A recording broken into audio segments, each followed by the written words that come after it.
당첨 내역은 실제 당첨 내역이며 함께하신 분들 모두 축하합니다. 오늘의 분석 알아보기 전 구독과 좋아요 한 번씩 부탁드리며 스포츠 핵심 분석 시작하겠습니다. 금일 첫 번째 경기 서울 SK 대 한국가스공사 분석 시작해보겠습니다. SK는 수요일 LG 원정을 승리하고 1위를 지켰다. 국대를 다녀온 안영준이 부상 여파로 창원에 내려가지 않았고 4쿼터 10점 차까지 뒤지고 있었는데 경기 막판 집중력이 대단했다. 힉스의 이탈 속에 풀타임을 소화한 자밀 원희가 26득점 10리바운드로 더블더블을 기록했고 김선영과 오재현이 3.8개를 합작하며 35점을 더했다. 단 오재현이 그 경기에서 원희에 깔리며 이 경기 출전이 불투명하다. 가스공사는 1라운드 최고의 팀이었다. 한 경기를 더 소화한 SK가 1승을 앞서가고 있긴 하지만 7승은 분명 대단한 성과였다. 감독 2년차로 들어선 미소년 강혁 감독이 팀을 확실하게 만들며 경쟁력 있는 팀으로 탈바꿈시켰다. 니콜스는 강점인 확실한 공격력 외에도 수비진의 코어 역할도 했고 정성우의 존재감도 대단했다. 알바노를 제치고 리그 최고의 가드로 성장한 벨랑겔도 잘해주기에 진지하게 높은 곳을 노릴 수 있다. 가스공사의 승리를 본다. SK는 안영준과 힉스가 복귀를 타진 중이지만 이 경기까지는 결장할 가능성이 높다. 때문에 벨랑겔과 김낙현, 이대원 등이 니콜슨의 공격 부담을 덜어줄 가스공사 상대로 고전할 수 있다. 은도혜가 원희를 높이로 어렵게 할 수 있고 벤치 구간의 우위를 가져갈 가스공사가 승리할 것이다. 금일 두 번째 경기 안양 정관장 대 부산 KCC 분석 시작해보겠습니다. 정관장은 시즌 출발이 매우 좋지 않았다. 그러나 1라운드 후반 이후 반등하며 이제 중위권 도약을 노리고 있다. 가정사로 멘탈이 흔들렸던 캐디 라렌이 점점 팀의 기대에 걸맞는 활약을 하고 있고 이종형과 정효근 등 장신 프론트코트 자원들도 컨디션을 끌어올렸다. 슬래셔와 보렌들러 역할을 동시에 할 수 있는 변준영이 제대해 이 경기부터 나서기에 이제 본격적인 반격을 노린다. KCC는 휴식기 이후 첫 경기에서 모비스를 잡고 본격적인 순위 경쟁에 나섰다. 부상에서 돌아온 최준용과 송교창이 9점 합작에 그쳤지만 버튼이 수비 리바운드 단속을 잘하며 더블더블을 기록했고 이승현이 높은 야투 성공률로 18점을 더했다. 60%의 야투 성공률을 기록한 허웅도 안정적이었기에 이제 반격을 노릴 준비를 마친 모습이다. KCC의 승리를 본다. 정관장은 변준영이 돌아와 박지훈과 함께 백코트에 나설 수 있다.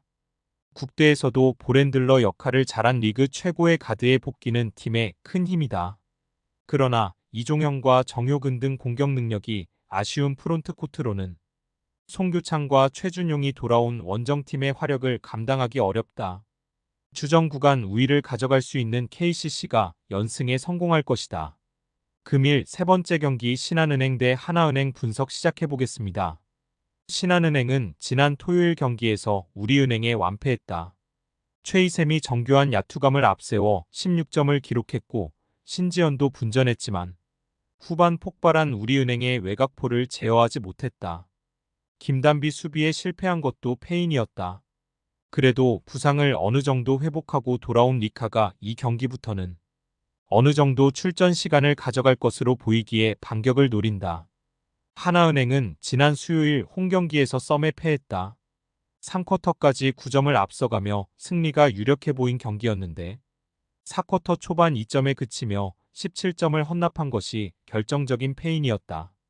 지난이 무릎 부상으로 빠진 상황이었지만 양인영이 18점 10리바운드로 맹활약했고 김시온이 시즌하이인 19점을 기록했는데 경기 마무리가 아쉬웠다. 신한의 승리를 본다. 하나은행은 박진영과 고서연 등 어린 선수들이 잘 성장하고 있다. 그러나 김시온을 제외하면 코트에서 안정적으로 볼을 간수할 선수가 부족하다. 신지영과 신이슬, 김지영 등이 코트에서 안정적으로 공격 조립을 할 수 있고 스케줄 상으로도 이점이 있는 신한이 경기를 잘 풀어갈 것이다. 금일 네 번째 경기 삼성화재 대 대한항공 분석 시작해보겠습니다. 삼성화재는 한국에 온 이후 가장 좋은 활약을 한 파즐리를 앞세워 한전을 제압했다. 그로즈다노프가 8득점에 그쳤고 김정호의 공격 성공률도 나오지 않은 경기였지만 파즐리가 69%의 성공률로 36점을 폭발했다. 7개를 잡아낸 김준우를 비롯해 블로킹 득점도 15점이 나온 경기였다. 대한항공은 OK 원정에서 셧아웃 승리를 따내며 리그 선두로 올라섰다. 형케가 우리카드에 일격을 당했기에 어부지리성으로 1위 자리를 차지했다. 그러나 시즌 초반 요스바니를 비롯한 3명이 주전 선수가 빠진 것을 감안하면 엄청난 성적이다. 대체 선수로 합류한 막심이 서브와 후위 득점으로 한 선수의 어깨를 가볍게 하고 있고 정지석이 확실하게 컨디션을 끌어올렸다. 대한항공의 승리를 본다. 삼성은 파즐리와 그로즈다노프 외에도 김정호와 김우진 등 득점에 나설 선수들이 있다. 그러나 공격 성공률 기복이 크기에 대한항공 상대로 홈에서 어려운 경기가 예상된다. 막심의 안정적인 득점 정립 외에도 정지석과 정한용 등이 삼성화재 수비진을 공략할 대한항공이 연승을 이어갈 것이다. 금일 5번째 경기 한국도로공사 대 현대건설 분석 시작해보겠습니다. 도로공사는 화요일 홈경기에서 기업은행에 패했다. 니콜로바와 강소희가 나란히 공격 성공률 20%대에 그치는 부진으로 팀의 패배를 막지 못했고 김다은과 이윤정, 하유림 등 3명의 세터가 안정적으로 공격수들을 살리지 못했다. 아시아 쿼터가 합류하지 못한 상황이기에 타 팀에 비해 전력이 떨어지는 데다 문정원과 전세한 등이 감독의 기대를 충족시키지 못하고 있다. 현대건설은 지난 주말 흥국생명에 패하며 연패를 당했다. 모마가 1세트 이후 경기에 나서지 않았지만 2세트를 37대 35로 잡는 저력을 보였는데 3세트 듀스 상황을 이겨내지 못한 것이 아쉬웠다.